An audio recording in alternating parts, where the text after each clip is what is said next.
All right, we will get started on today's webinar. Today's topic is Take Your Business to the Clouds, Getting the Most Out of Office 365, and we are pleased to co-present today's webinar with a wonderful and longtime QTS partner, Corporate Training Group.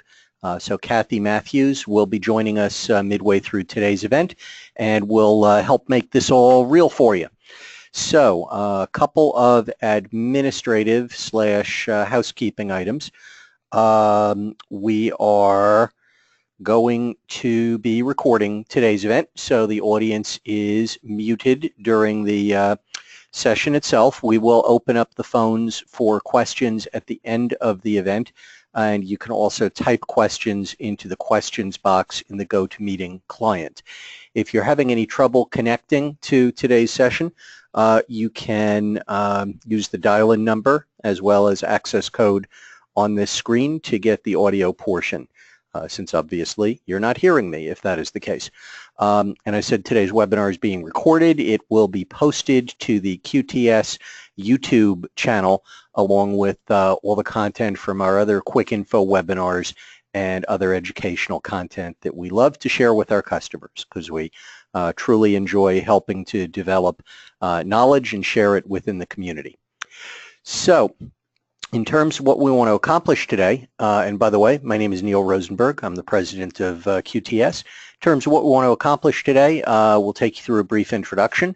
We'll talk about what is Office 365 and why you might want to adopt it, because today's session is pertinent to those who are using Office 365 and want to get more out of it, or people that are looking at moving to Office 365 and want to understand what the value is that they'll realize from that. Then Kathy will take over, and she will take you through some really great live demos of how all the different pieces of Office combine, really to highlight how we can help you to drive productivity within your organization using these amazing and ever-changing and developing tools that Microsoft provides. I will then come back and talk about 10 steps to get the most out of Office 365, kind of bring it home with some conclusions, and then we'll wrap up with some calls to action and next steps, as well as Q&A. So in terms of who are we to be presenting this and why might you care, QTS is a Microsoft Gold partner with a number of competencies, including, in this case, cloud productivity, which is Office 365. We've been in business for over 24 years, coming up on 25 next April, and have won a number of global, national, regional, and local partner awards. I'm probably most proud of being Microsoft's New York Metro Partner of the Year for the entire New York Metro District. 2 of the last 3 years they've given out the award. We've been acknowledged in a lot of write-ups and PR. And I think what truly distinguishes QTS is our senior talent model and our ability to work with customers collaboratively and in a knowledge transfer capacity with a great deal of flexibility. And that's something I think is truly the case about CTG as well. Our partner corporate training group, CTG, has been in business just a year longer than us, and really is to training what QTS is to systems and solutions integration. They provide very customized solutions. They build long-term strategic relationships with their clients, and we've worked together jointly on a number of code deployments, which has in fact led to today being named as joint Microsoft Partners of the Year for New Jersey by the International Association of Microsoft Channel Partners, or IAMCP. So that literally is occurred today and is joint recognition of how well QTS and CTG work together in helping our customers take advantage of technology. So Kathy will talk a little more as she does the demo, but let me dive right into Office 365 and let's say, what is it and why should you care? From a standpoint of what's going on in our industry, there are 3 major trends that are occurring that kind of lead to why Microsoft has packaged Office 365 the way they have.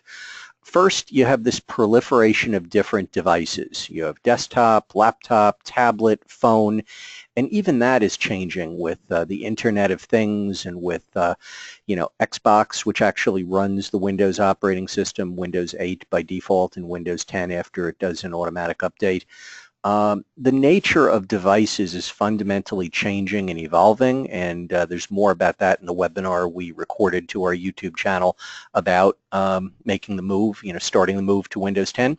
So these proliferation of different device types is very important. The question is, how can users realize a common experience across different types of hardware and even different operating systems? The ability to use Office not only on Windows but also on iOS devices like the iPhone and iPad, and on Android devices across different hardware platforms.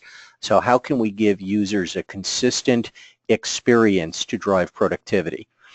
In addition, communications is all about how the devices tie together and enable user experience from a mobile perspective, from a collaboration perspective. This ties in with social. How is the way we're using devices changing? And that's also a consideration as the nature of our workforce changes, as younger employees come into the workforce with very different expectations of how they use technology versus, shall we say, more seasoned employees that have grown up with a different type of technology, or in some cases with the absence of technology. And then lastly, the cloud is the enabler. It brings all these pieces together. You have different devices.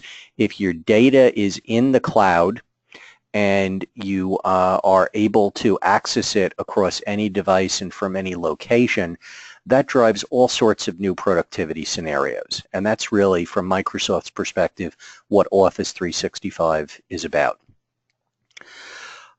So it's really Office in a services world. We talk about Office 365 as being a SaaS, or software as a service type application. We're used to Office today as being a piece of software that you install on a Windows, or in some cases Mac PC.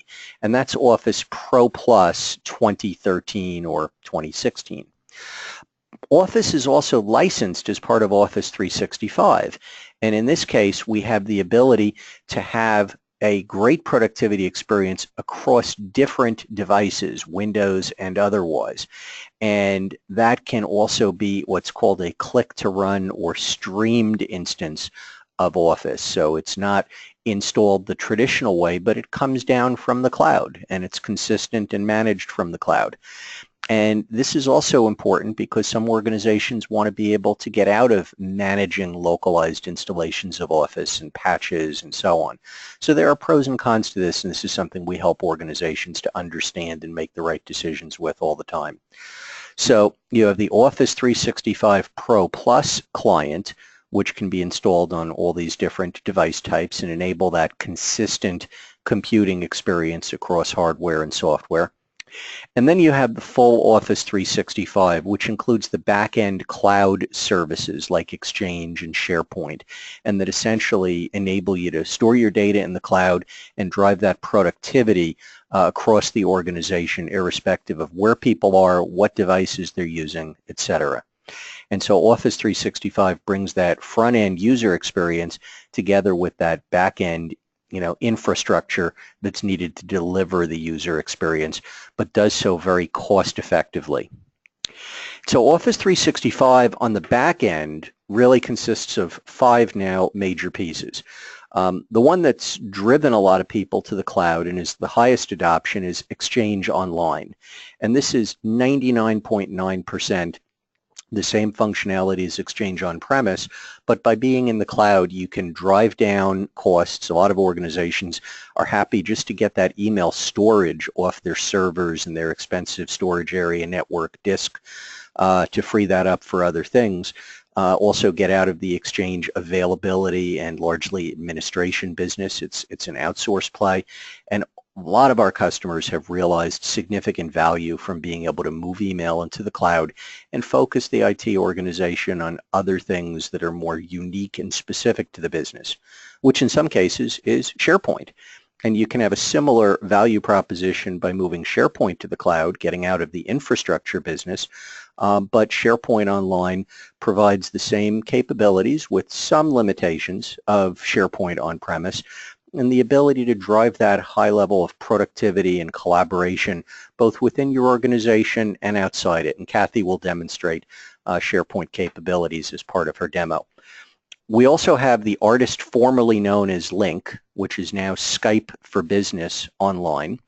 And so this is kind of the glue that ties communication together, the ability to chat via instant message, but see someone's presence, as Kathy will demonstrate, so that you can make the right decision on how to communicate with people.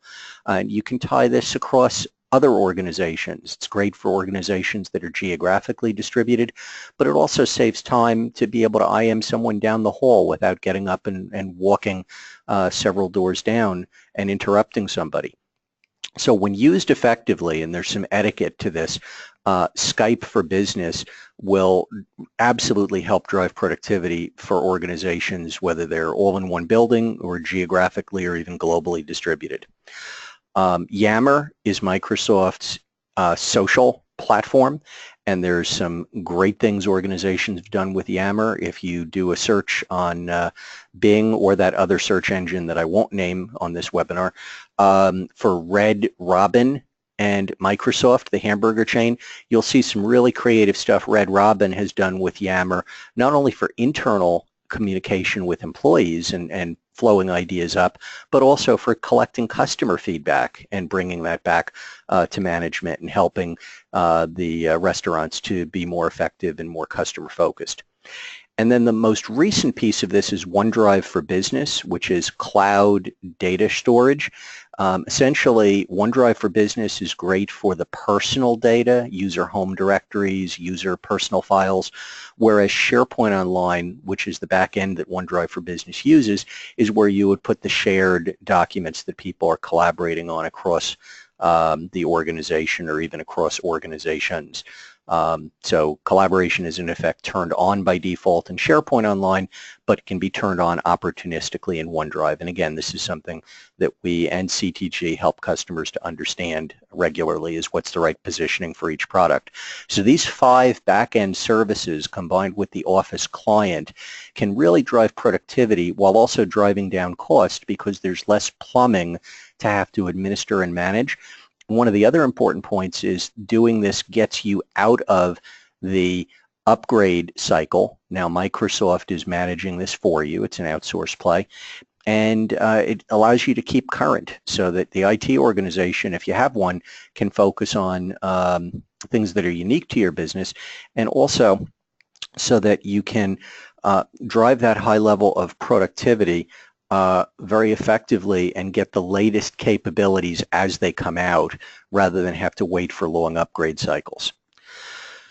So the idea here is that you can have Office apps consistent across devices and device types, whether it's rich client or browser, and the ability to have that consistent rendering and appearance scaled properly based on the devices, so that consistent user experience that drives productivity. We talked about Yammer, and it'll be interesting to see as Microsoft releases more and more of its plans around the LinkedIn acquisition. But right now, social is Yammer plus SharePoint, and the ability to integrate the two so that you can have Yammer as a way of posting information across the organization without relying on email does reduce a lot of email clutter and makes information available to people when they need it. Again, this is very much about how do you use the tool effectively and productively. Skype for Business has provided until recently a great platform not only for instant messaging, but also for video conferencing, voice conferencing, and web conferencing. And this is a logical integration with Microsoft's Surface Hub. That's why Microsoft bought Performance Pixel several years ago, is the fusion of Windows 10 computing with a high resolution touchscreen that you can use as a collaboration hub in conference rooms and areas like that. along with using traditional PCs and tablets and phones to be able to bring people together with a consistent interface and set of tools. As we'll talk about in a moment, the voice play has increased quite a bit now with Microsoft adding what they call the E5 part numbers, which is Microsoft license speak for new capabilities to Office 365 at an additional price. Cloud storing and sharing is OneDrive for Business, as we talked about, so it's essentially a business version of the OneDrive consumer service. We're seeing a real scale-up of interest here as organizations look to take advantage of the cost-effectiveness of Microsoft's cloud storage and get data that very often is stagnant and non-changing off their networks into the cloud and free up IT resources to focus again on things unique to their business. And real-time collaboration, the ability to work on documents, multiple people working together at the same time on documents and share information much more effectively with the modern tool set. Older versions of Office work, they do things, let's say, the old way. And you can continue to do that, but there are a lot of new capabilities you can take advantage of to drive productivity, as Kathy will speak to. So as you think about using the cloud, one of the real values is that Microsoft is constantly enhancing the capabilities of Office 365, both from a client and a back-end service perspective. So you see a steady progression on this slide of new capabilities that just get added and that come down to you from a user perspective and from an administrative perspective. So this innovation is built into the product and just consistently happening without taking your time to have to implement and deliver these services to your users. And it's very cost effective because Microsoft does this at a scale unlike anything a small business, a medium business, or even most enterprises could accomplish cost effectively. Now I mentioned the E5 plan for Office 365, so there are a couple different part numbers. You can essentially buy Office 365 a la carte. So if I just want to buy Exchange or I just want to buy SharePoint, that's a P part number. If I want to roll the 5 major components on that previous slide, Exchange, SharePoint, OneDrive, Skype, and Yammer together, that's an E1 part number where I'm either using a web client or an existing Office client. If I want to include Office, that's what's called an E3. Now I'm delivering Office along with the back-end server services. And in the late fall, Microsoft released an E5 part number. There's a history behind why there's no E2 or E4. There used to be. But the E5 part number essentially adds Power BI Pro, which is a wonderful tool for dashboarding and business intelligence. And we did a webinar, what is Power BI and why should I care? And that's on our YouTube channel if you're interested in looking that up, as well as Skype for Business enterprise voice capabilities. And there are still some pieces that are being added by Microsoft to the mix. I would say by year end, a lot of businesses will see this as a viable PBX replacement technology.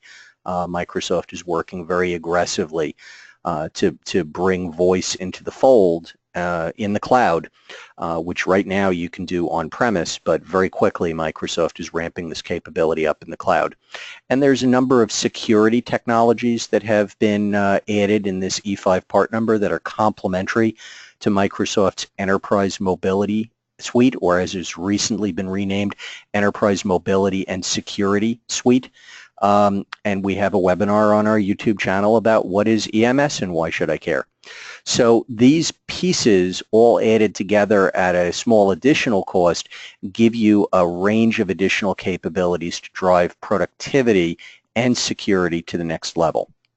And this is essentially a summary of what is added with the E5 part number. Enhanced legal and compliance search, secure attachments and security capabilities through Lockbox and advanced threat protection. As I said, Power BI and Delve Analytics. I think Kathy is going to talk about Delve. And then the voice capabilities, PSTN conferencing to add phone conferencing into the mix in addition to the web conferencing that you have with Skype, Cloud PBX, etc. So this just shows the progression from E1 to E3 to E5, and we'll talk a little more about how you can license the technology at the end of today's webinar. Security is also baked in. There's a trust center for Office 365 that is available online as a website, so you can look up how Microsoft is managing and securing your data, and I would argue that it is more secure than almost any medium business, small business, or even enterprise could provide based on their capabilities. So let's kick over to Kathy and the demo of these capabilities that I've been talking about. Hopefully I've whetted your appetite, so to speak, and we'll turn it over to Kathy to make some of this stuff real and show you what this is like from a user perspective in terms of driving productivity. Thank you, Neil, and welcome everyone. My name is Kathy Matthews from Corporate Training Group, or CTG, and I'm the Director of Training and Curriculum there. So it's my pleasure now to give you a live demonstration of how some of these tools all work together. So first we're going to get started with working with some new features of the latest versions of Office, let's say Word. Somebody sent me a PDF, and as I'm reading the PDF, I need to make just a couple of minor changes, but I don't have a PDF editor. But now Word is actually a PDF editor. So we're going to take you out to a folder right here on my desktop called QTS, and you're going to see there's a PDF here.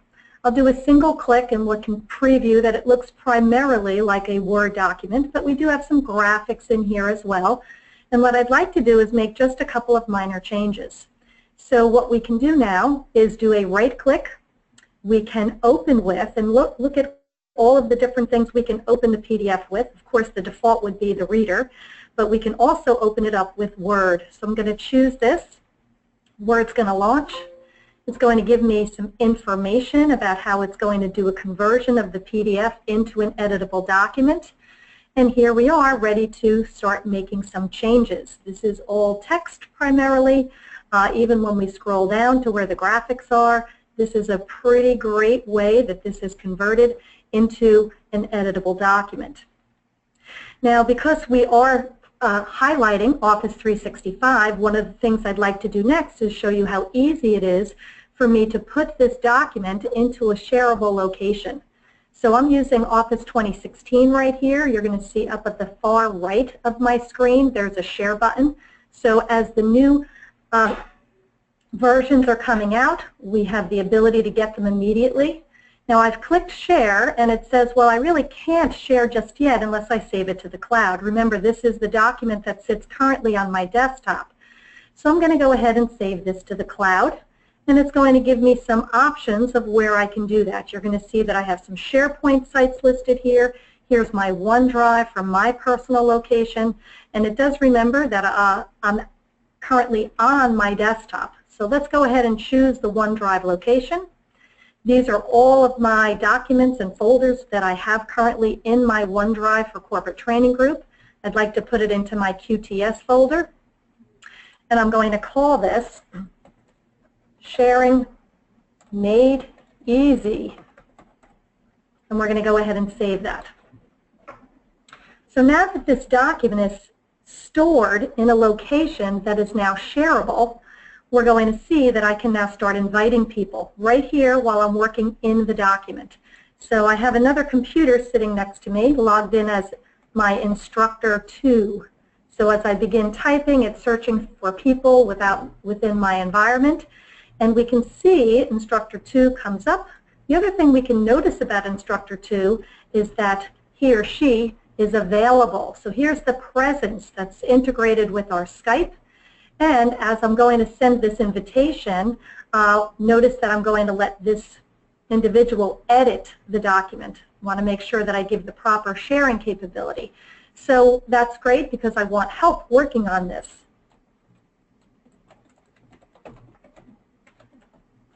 Now, this is actually an email that I'm composing right here, right through the document during this capability of sharing. So whatever message you want to put in there, you go ahead and share. The emails are being sent. I will be getting a copy of that email. You're going to see that currently me, Kathy Matthews, is editing. It's also now showing me who has permission to this document. So it looks like instructor 2 is online, but she's been inactive for a few minutes. So that's, again, presence coming right in. I'm going to send a quick chat. And I'm going to say, did you get my sharing invitation? Okay, so now we may be getting just a little bit of feedback because I have two computers next to each other. But just take notice here because I'm kind of impatient. So I've sent this off and I'm waiting to see if instructor 2 is going to get right back to me. So we're just going to focus this part of my window.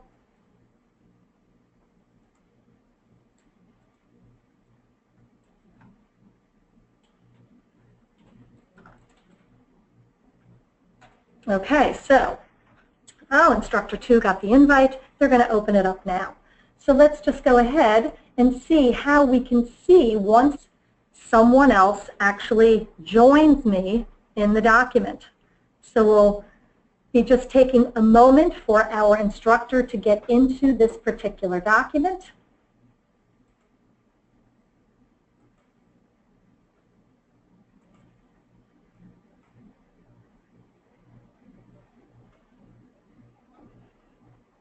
So on my other computer that you can't see, Word Online is opening. Instructor 2 is going to put that document into an edit mode. She's actually going to edit this in the browser. So she's going to be working real time. And you'll see just a moment that changes will start to take place here.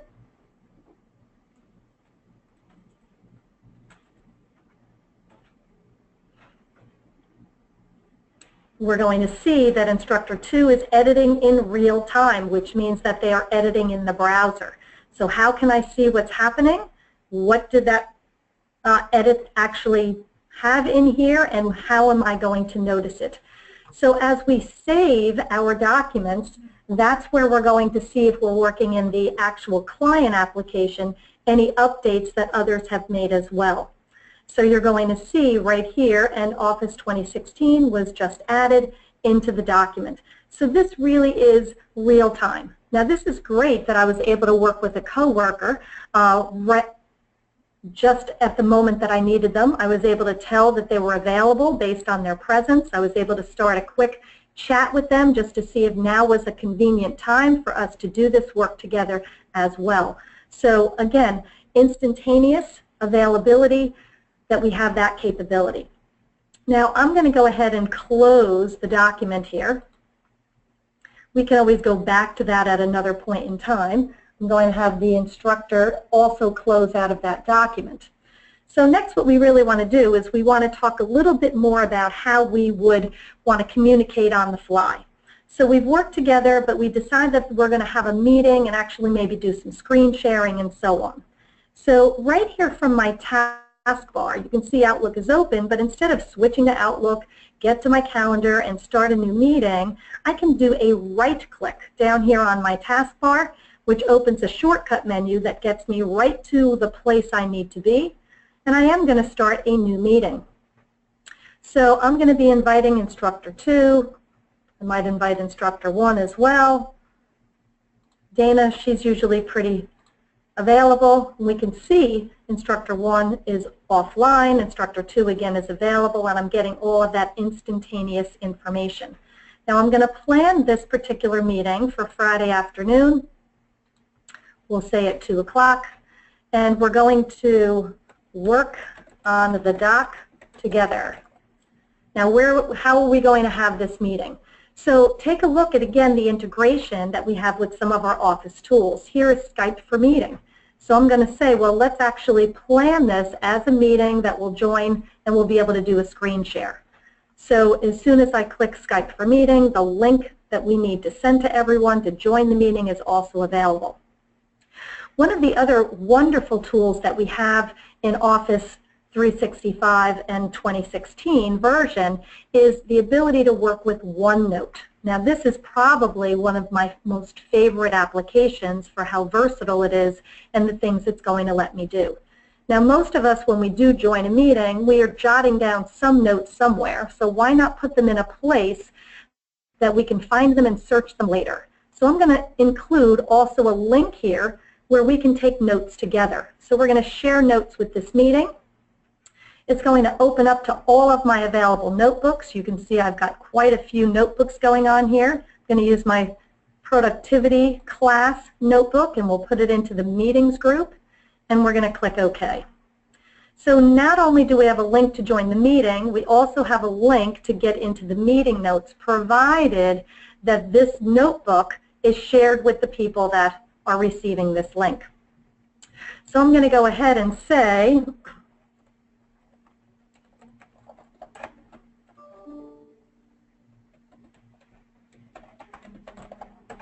and we're going to go ahead and send that off. So I've now moved over, quickly done something within my calendar. We've seen again the integration with our other applications. Let's go to my notebook. Let's just take a look at where that is. Here is my Office 365 productivity notebook. Here is the meeting section, and here is the actual new page that was just created, Work on the Doc Together. Notice that it's giving me the information right here to expand the message, whatever we had going in here with our links. We have actually an attendance list. So let's say that the meeting begins and I'm going to start taking some notes. I can check these boxes actually indicating who has joined the meeting or not. And here I can start taking the notes.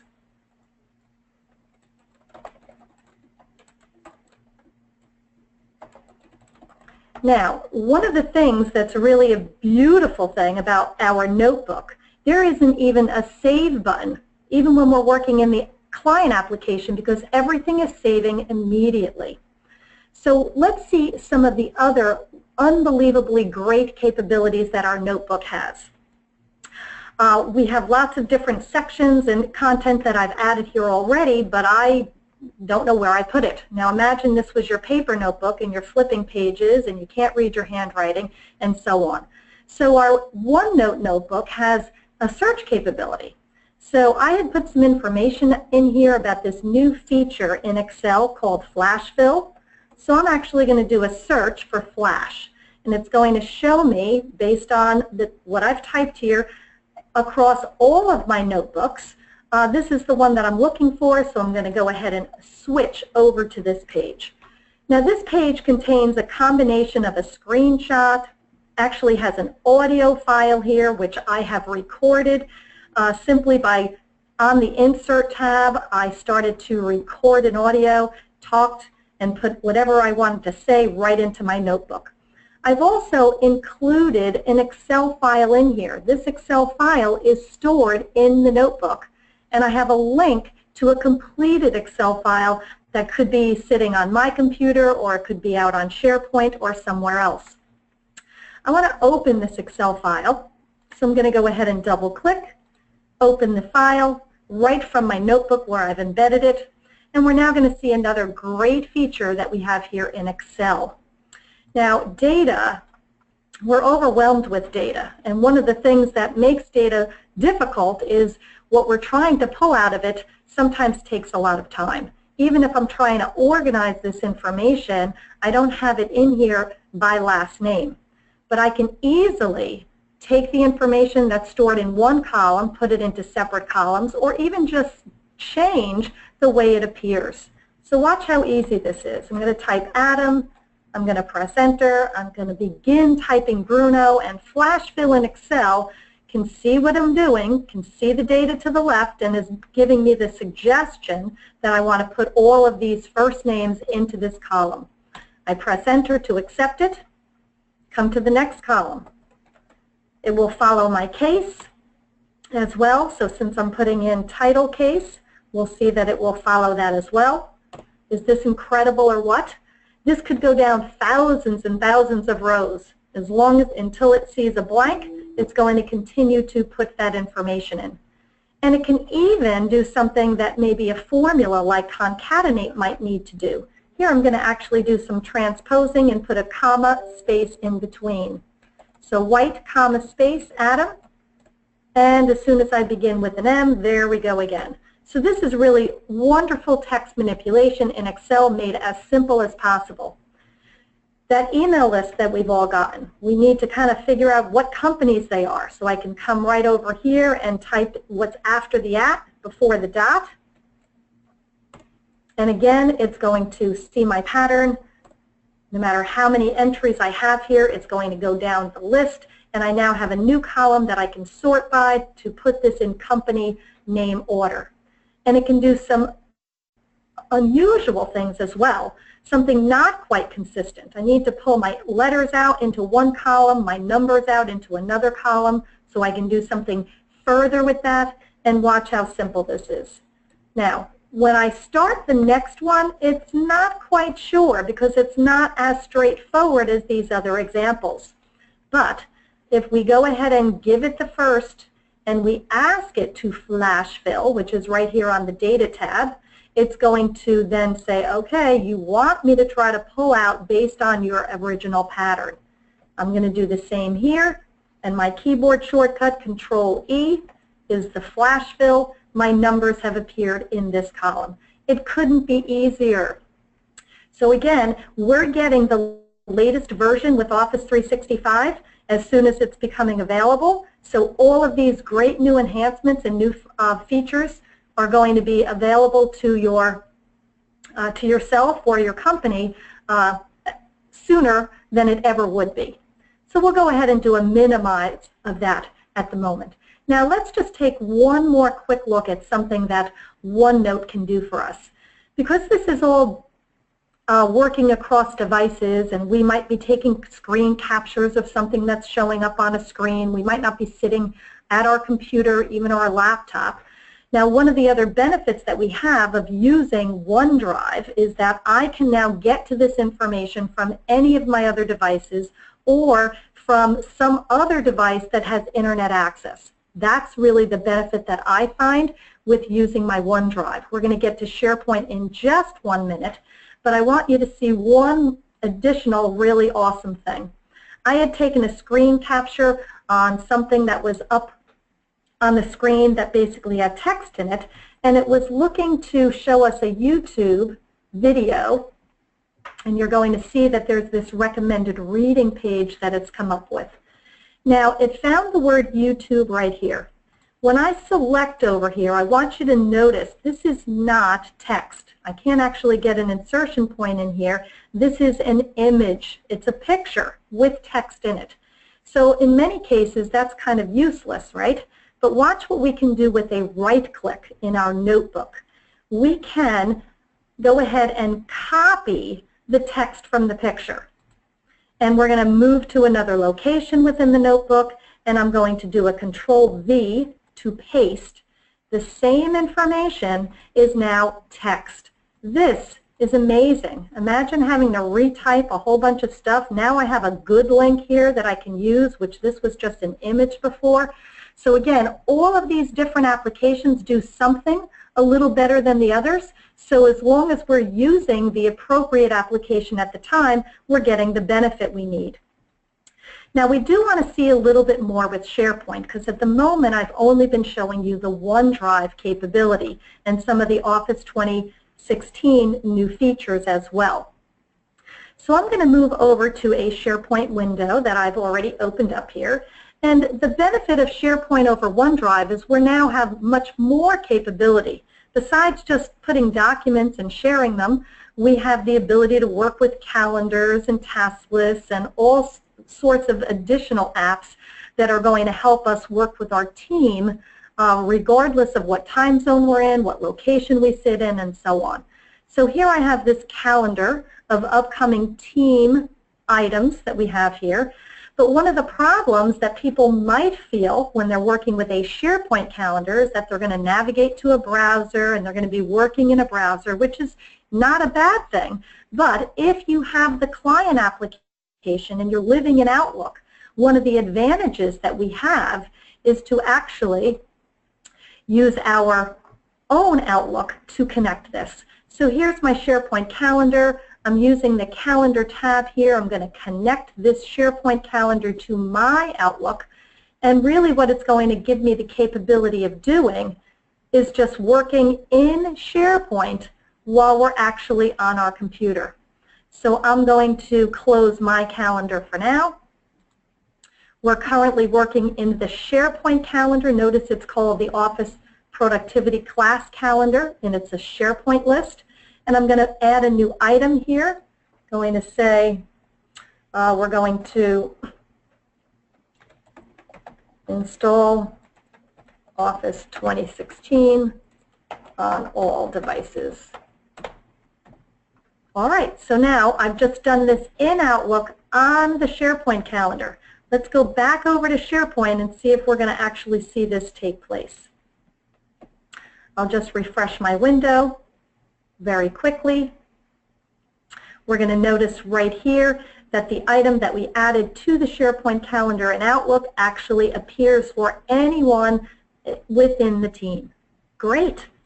So now here we also have some documents. Now just like when we were working in our OneDrive, you saw how easy it was that I was able to share the document and I could co-author at any moment in time. Well, here's a PowerPoint document that I'd like to open. So I'm going to go ahead and use the menu option here, which is going to first let me look at it to make sure this is the one that I'm looking for. So I can go ahead and look through the slides. Yep, that's the one. And when I use the open button down here, it's actually going to open in the client, not into the web app. So I'm going to open the client version of this PowerPoint. Now I realize when I go ahead now and click on share, this is going to let me know who has access to it. So look at how great this is. At any given moment, anything stored in OneDrive or SharePoint, I can just open up this pane. Not that I'm going to add any sharing, but I now have information about who has access. So instructor 2, they've been idle for a moment. Let's see if we can wake them up over there. And now they're available again. Now I don't want instructor 2 working with me. I kind of want to make these changes on my own. I want to lock this document for editing. Now I could go back to the SharePoint site and check it out, but because we're all integrated here, I can use the document itself in the backstage area, manage this, and check it out right from here. So again, a lot less navigating from here to here to here to get what we want to accomplish. We can usually stay right in place, and what we need to do is available. So this document is now checked out. Now, not that I need to go back to SharePoint, but I do want you to see that if I refresh this page, you'll notice that this has a checkout symbol next to it. So I was able to accomplish this right from the backstage of the PowerPoint. Now, what are some of the great new things we have going here in PowerPoint? We have the ability to consistently color things. I want to fill this one with this shaded purple right here. So a nice right click, we go to fill, and instead of trying to guess the color, we use the eyedropper. Again, this is a new feature. We all like these new features because they make our life easier. So I can continue to go to each of these shapes and choose the appropriate color that matches this exactly. Another great feature we have that's a huge time saver, anybody that doesn't have PowerPoint 13 or higher, they're taking way too much time making some of these perfections to their PowerPoint. We want to be perfect, so notice how as I drag things around, these alignment guides are going to show up. So I just need to go slow enough so that I can see the symbols I'm looking for. Imagine this. I've got the top, the bottom, equal distance, all lined up, and all it is a few quick drags for me to have this done exactly. So again, the newer the feature, the easier it's going to be to work with some of these objects that we have as well. Now, I am finished with my changes. I want to put this back and make it available for the rest of my team. Remember, this is the document that sits in SharePoint. So I can use the backstage, and I can go ahead and check this back in, and I can add comments or not. So this is now going to save, it's going to check in, it's going to be available. And again, I have bypassed going back and forth from the browser to the client and so on. So it's now a read-only, it's back in SharePoint and available for others. So we're definitely seeing a lot of this interaction that we have with all of our applications. And certainly we want you to know that any device that has this internet capability, you now have access to all of this content. I think that's the hugest thing that for me personally, going from office to office, also when I am working with my team members and having that central location to put the documents so that we all have the capability.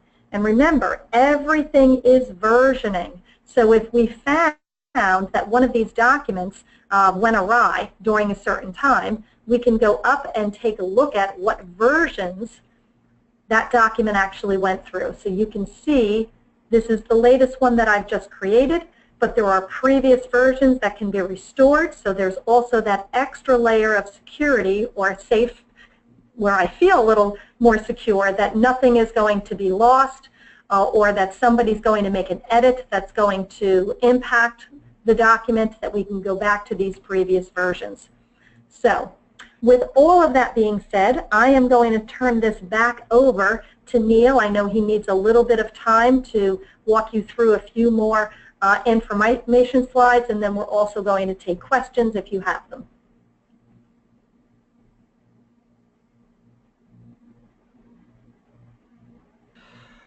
Okay, thank you, Kathy. So, wow, what an amazing set of capabilities there to be able to drive productivity. That was a terrific demo, and this is, we actually did a half-day seminar with CTG and some of our other partners, so Kathy shortened the demo from about an hour to the 25 minutes or so.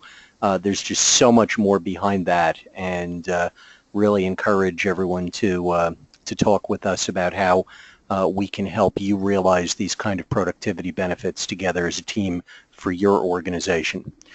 So what I will do now is try to bring it home by giving you 10 steps with a couple of bonus items to get the most out of Office 365. And this is going to kind of recap a number of the things that Kathy was able to show you. So first, present your presence in Skype. Skype for Business Online is a very easy deployment. It's low-hanging fruit. We do it as alongside almost all of our Exchange Online migrations. And between the presence and the instant messaging and the conferencing capabilities, it just really can take user productivity and effectiveness to a whole nother level. So if you're doing email, definitely tack Skype onto that. And that's not even talking about the more advanced voice and video capabilities. Number two, as The Who used to say in their song, go mobile. Some of our clients buy Office 365 or extend their enterprise agreements to include Office 365 simply because of the change in licensing, that on a traditional license agreement, you're licensing Office for a user on a computer. In Office 365, the licensing changes to up to 5 devices of each type per user, so that an attorney, for example, can install Office on their desktop and on the laptop they take with them, and on their phone, and even on their personal phone, and on their iPad or Android tablet or Windows Surface tablet. So you can have 5 of each type and still be compliant from a licensing perspective. And then from a mobility perspective, the Enterprise Mobility and Security Suite, as it's called now, with the advanced MDM capabilities of Intune that go beyond the basics, that's part of Exchange Online, the ability to do cloud single sign-on, multi-factor authentication, a variety of other capabilities in Azure AD Premium, rights management services, which is the ability to control security on documents even outside your network, advanced threat analytics, and there's some new capabilities that have been added recently. So add the Enterprise Mobility Suite to Office 365 to really drive that secure, managed mobility, to give your users the capabilities they need, but do so in a way that IT can still control and manage the data assets of your organization. Number 3, perfect your projects. Office 365 includes in SharePoint Online a light version of Project Server for basic task lists and simple Gantt charts. So you can use that for very light, basic, user-driven project management, or you can save projects that you build in Project Professional into SharePoint Online and use Project Server to be able to manage those projects. So most organizations have at least some needs around project management, and you have a range of capabilities here that you can take advantage of either out of the box or with a little bit of extra incremental licensing. Kathy did a great job showing you OneNote, and really note your progress here. This is something that a lot of people don't know about or take advantage of.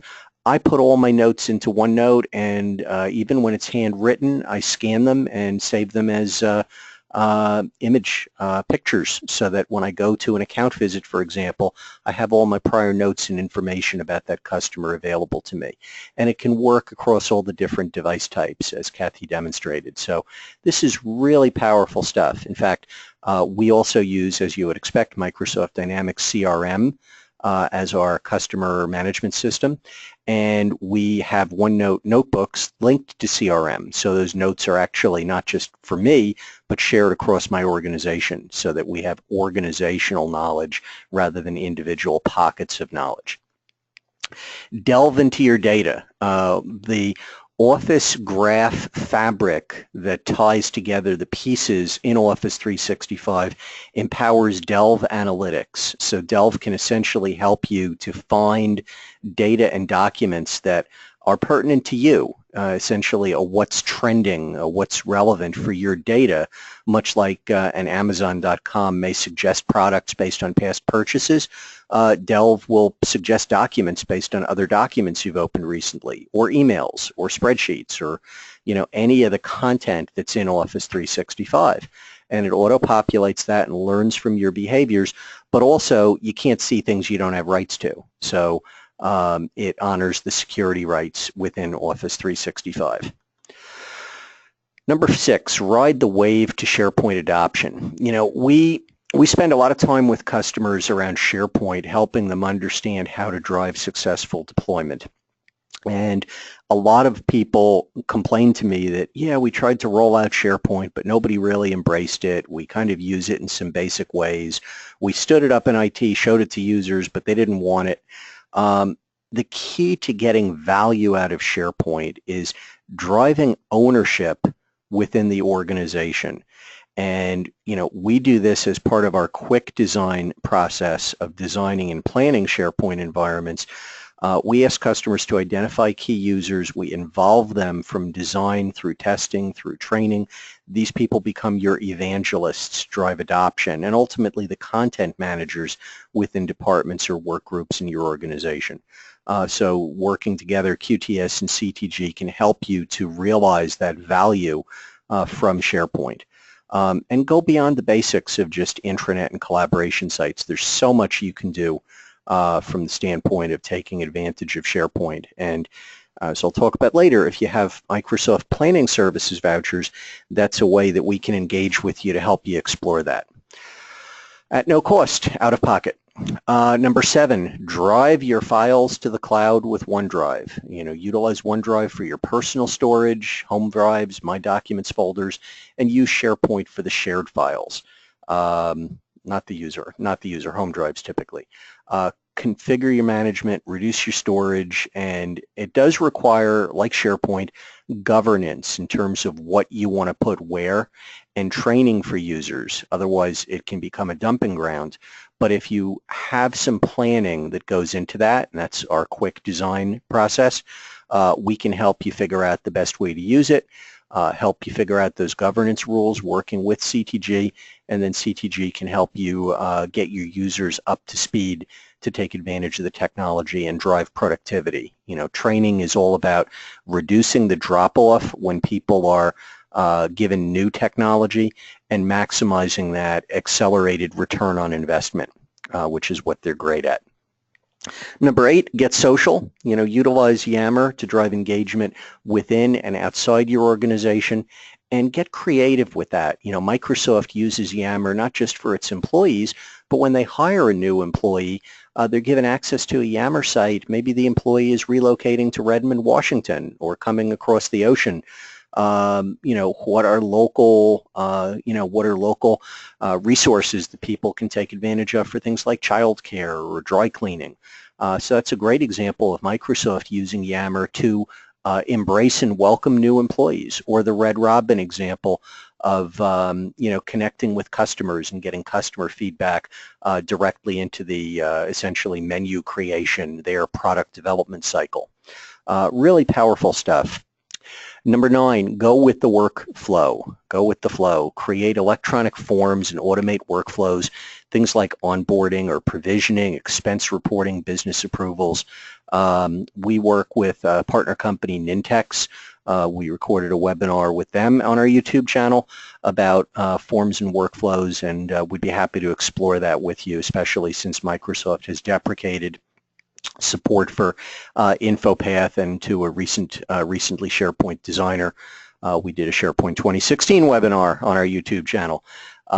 So take advantage of these capabilities to drive not only user productivity, but also developer productivity, so you can crank these things out much faster than you could with the native tools. And then lastly, enhance your email. In case you couldn't tell, Nintex and Mimecast were partners in that half-day seminar we did that this is a condensed version of.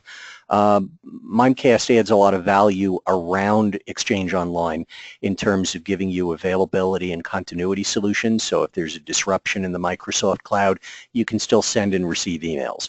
That it provides additional layers of security beyond what you have in Office 365, and it can be a journal target for archiving and storage management, e-discovery, especially for organizations that require a non-alterable copy of the data, basically regulated organizations. Some bonus options. Number 1, understand your licensing. I talked about the P part numbers and the E part numbers and so on, as well as there's a K part number for kiosk. You can bundle, you can go a la carte. Leverage a partner like QTS that can help you pick the right licensing for you, whether you're on an enterprise agreement and you're trying to understand what's the, in a sense, upgrade path, or whether you're just starting out with it and it's a fresh purchase, in which case our Cloud9 service might be a good fit for you. And then, of course, training. A lot of people over the years have cut back on training, thinking, Office is intuitive and people just know how to use it. But look at the stuff that Kathy just showed you. How many of your users know how to do those things? And those capabilities really drive productivity as well as satisfaction with the tools that your people have to do their jobs. And nowadays, a lot of organizations are not hiring more people to get things done. They're expecting more of people to get things done. Training will help reduce that productivity drop-off and empower people for that faster ROI. It will be a factor in user satisfaction if people feel they have the tools and can use them effectively. And there are a range of different mediums that you can use. But at the end of the day, having an organization like CTG that can review options with you and help you figure out the right training plan for your organization really is a tremendous value. So we are right on time for a conclusion, and then we'll open it up to questions and answers. In terms of next steps and how we can potentially help you, I mentioned that we do design work with customers. We call that QTS Quick Design, and very often that's funded out of Microsoft Planning Services vouchers for customers that have enterprise agreements or large select purchases. So we can work with customers at stages 1 and 2 of the Microsoft Solutions Framework, essentially envisioning, what is SharePoint and what do I want to do with it?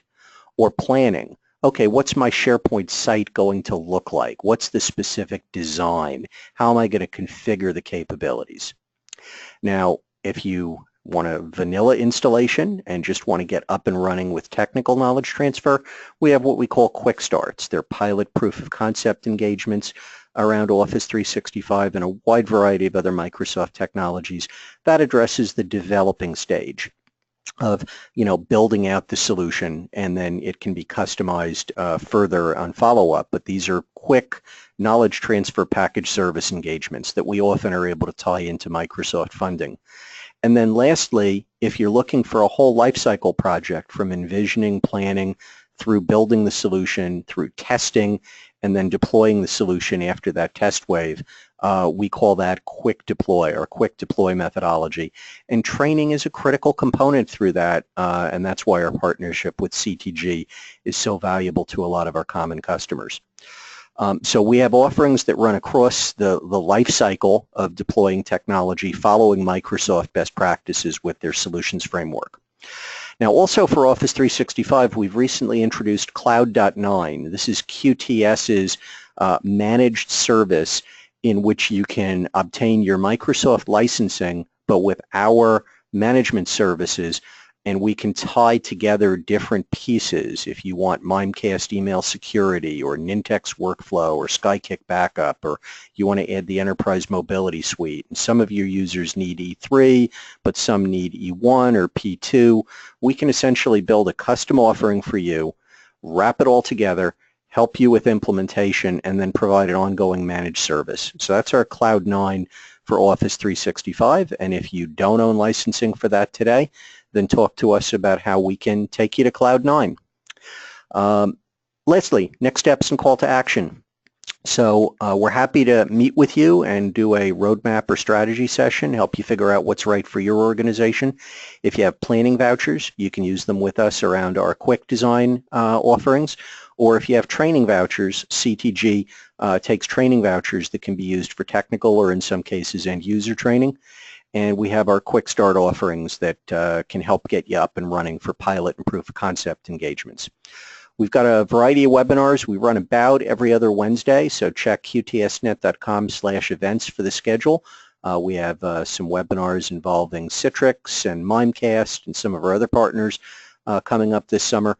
And also coming up this summer is our QuikInvision conference, which CTG is a gold sponsor of, and Kathy will be presenting at on September 13th at the Microsoft New York office. So take a look at our website for a registration link or check your emails on that, and we'd love to see you in New York on the 13th. It's a full-day educational event that really will help you understand Microsoft's strategy and roadmap and how you can best take advantage of that.